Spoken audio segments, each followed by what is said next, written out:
So, hi everyone, it's me, Denny Daniel, and I'm here with Lynn. And Lynn came all the way from the west side of America to see the Museum of Interesting Things. It took her a week to go through the entire museum, and now she's going to open up one of these 3 packages, and I mixed this up like a 42nd Street Shell game, which I'm born and raised in. Remember the 42nd Street Shell game.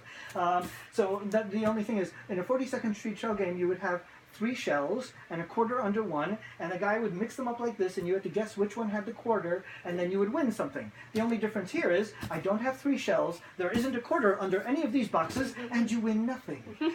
But the thing that is the same is I mix them up like this. So this is me mixing up the boxes. Are you confused, Lynn? Yeah. Good, because otherwise I'd have to do this all day long. So Lynn, would you pick a box to open, any box? That one there? Excellent, good. And here is your scalpel to open the box. Now make sure that you don't cut yourself, me, or the peanut gallery behind me.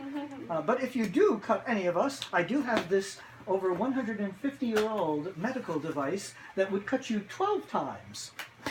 This is a bleeder from over 150 years ago. Oh, late 1700s, early 1800s. That's very interesting. Exactly. That's why it's in the museum. You may need scissors again for that. Yeah. Usually by now I can guess, and I cannot guess at all which is there. Very interesting. Record camera.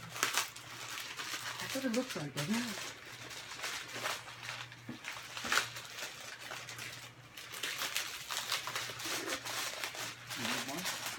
Oh, wow! It's a cassette recorder. Yeah. That is really cool. So this is a vintage cassette recorder.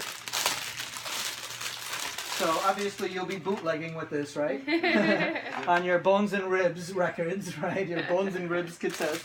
We were talking about, funny enough, the Bones and Ribs records before, which will show the humans in the world, the Bones and Ribs record.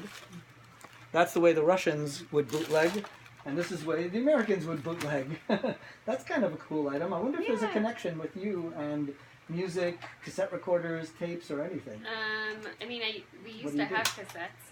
But, There you go. And you used to make cassettes. Or something. But that's a really cool one. And this is also partially for me because this is a cassette recorder that one of my clients was still using. I did a music video for him. And he had this exact one. And this one you can actually hit play and hit rewind at the same time, and it'll shuffle through the tape for you and go. And I'm like, oh, that's great if you're a songwriter, because as a songwriter you kind of want to shuffle quick back and forth, and this one allows me to do that, and it's one of the few. So I was like, I asked him for his cassette tape recorder, and he was like, no, I've had it since I was a kid and I still record on it.